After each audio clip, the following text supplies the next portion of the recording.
अस्सलाम वालेकुम। Welcome to my cooking channel home style cooking. आज मैं आपको बनाना सिखाऊंगी बीफ कढ़ाई, जो बहुत ही आसान और मज़ेदार बनेगी। कम वक्त में हमारी अच्छी सी कढ़ाई तैयार हो जाएगी।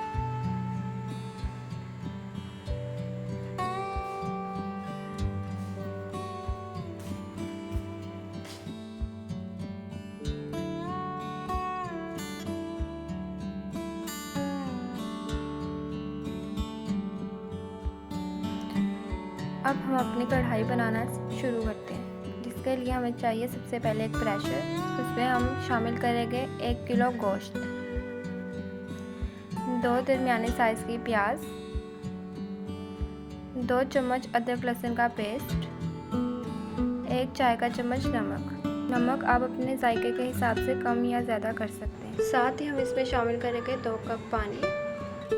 इसको 15 मिनट के लिए प्रेशर लगा देंगे, जब तक हमारा गोश्त गल नहीं जाता। 15 मिनट के बाद अब हमारा गोश्त गल गया।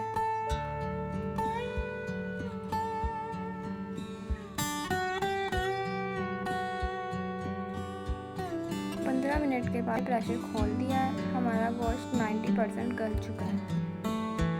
अब हम इसको एक कढ़ाई में शिफ्ट कर देंगे। इसमें हम शामिल करेंगे 3 दरमियाने साइज के कटे हुए टमाटर,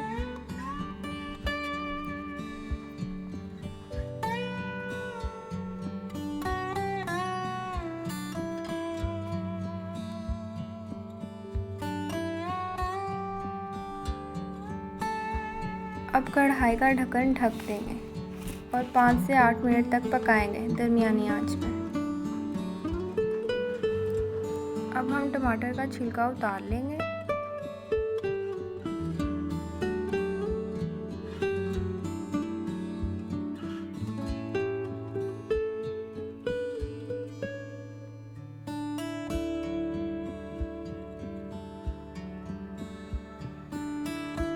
और टमाटर को अच्छी तरह से मैश कर लेंगे।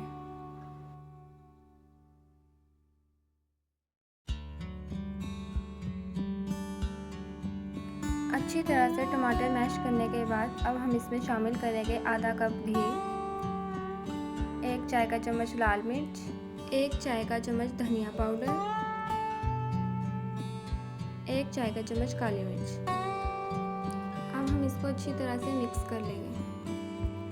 4 से 5 मिनट तक हल्की आंच पर इसको पकाएंगे।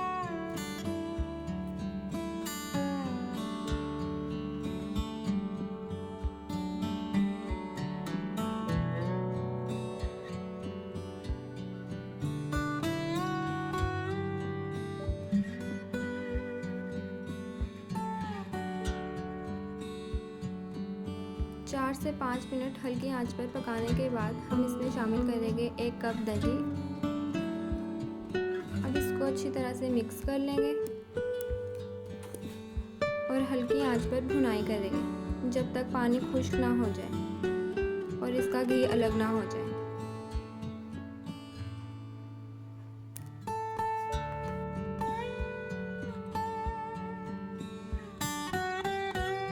अब इसका घी अलग हो चुका है, मतलब हमारी कढ़ाई तैयार हो गई है। इसके अंदर हम शामिल करेंगे 3 हरी मिर्चें और इसको मिक्स कर लेंगे।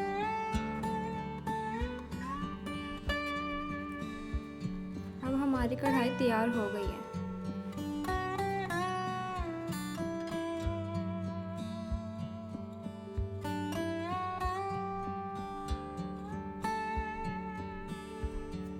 अब हमारी मज़ेदार सी कढ़ाई तैयार हो गई है। इसको हम गार्निश कर लेंगे अदरक के साथ। आप किसी भी चीज़ के साथ इसकी गार्निशिंग कर सकते हैं। हमारी मज़ेदार सी कढ़ाई तैयार है, जो हम बहुत ही कम वक्त में बहुत ही आसानी से तैयार कर सकते हैं। हमारी इस रेसिपी को बड़ी ईद पर लाजमी ट्राई करें और हमें अपना फीडबैक लाजमी दें। हमारे चैनल को लाइक करें, सब्सक्राइब करें और अपने प्यारों के साथ शेयर करें। मिलेंगे अगली वीडियो में अगली रेसिपी में। तब तक के लिए अल्लाह हाफ़िज़।